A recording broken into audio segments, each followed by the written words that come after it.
Hi everyone, my name is Jade Calver. Welcome back to my channel. Today I'll be talking about a very important update when it comes to how the Canadian immigration system works, so essentially the foundation of our economic classes.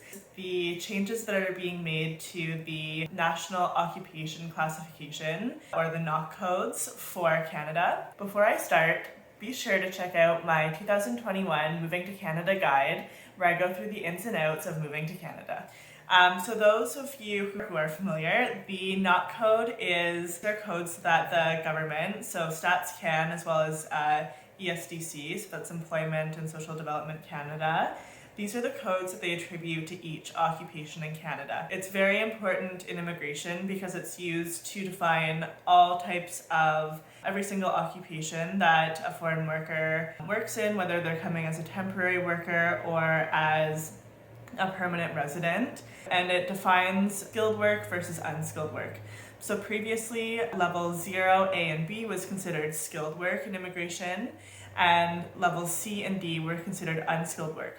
For the most part, to obtain permanent residency, I would say, obviously this is generalizing, but high skilled level positions where you were able to transition to a permanent residency with, and low skilled, it was more difficult to obtain permanent residency unless you were going through a specific program. So the government has actually announced a major change and overhaul to its NOC system. It's an important change for immigration. It's going to have major impacts on future applications. So they'll now be using what's called a tier system. So this represents, again, I'm learning here as well, but this represents the training needed for the position. So it's TEER. So it represents the training, education, experience, and responsibilities of occupations in the Canadian labor market.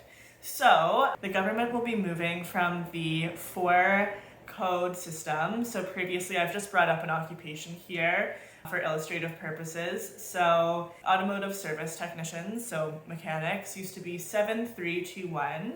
They'll now be using a 5 code system, which represents each of those categories, so those groupings that I just described for the new tier system. So why this is so important for immigration is that we're actually seeing a major change from the NOC 2016 classification to 2021, because we're actually going to see a lot of occupations that are downgraded. So occupations that were previously B level, so skilled level, will actually be downgraded to a lesser skilled level. So under the new category, we have now 6 categories in the tier system. So there's 0, 1, 2, 3, 4, and 5. So tier category 0 and 1 are the A and B.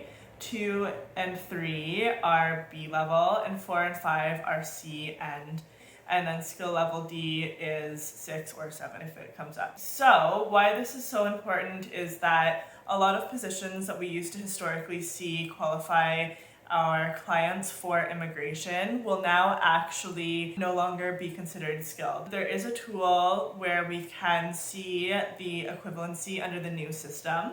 And so a lot of the administrative positions will be downgraded. They've given percentages here. So in the old system, 42% of occupations were in B. What will happen now, so tier category 2 will be 31%, tier category 3 will be 14%, and we'll see some higher percentages in the category 4 and 5, so that's skill level C and D. Interestingly enough, some occupations will actually be bumped up, so truck drivers will be one of those. So it will be interesting to see, and it will be very crucial in your immigration planning to make sure that your occupation code in the new system is going to be considered skilled.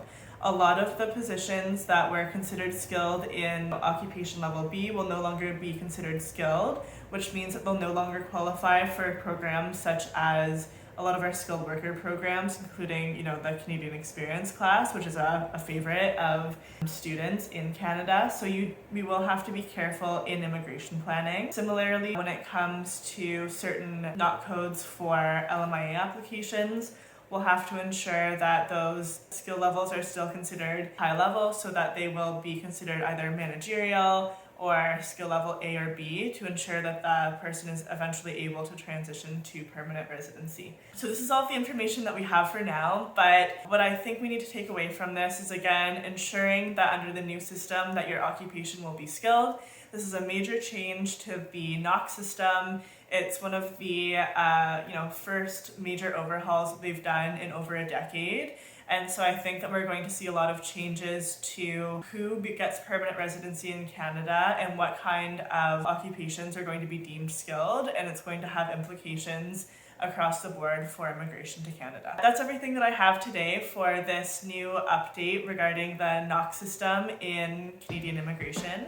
If you have any questions about these changes or looking for assistance with your Canadian immigration case, we are happy to help. I am online at calvertimmigrationservices.com.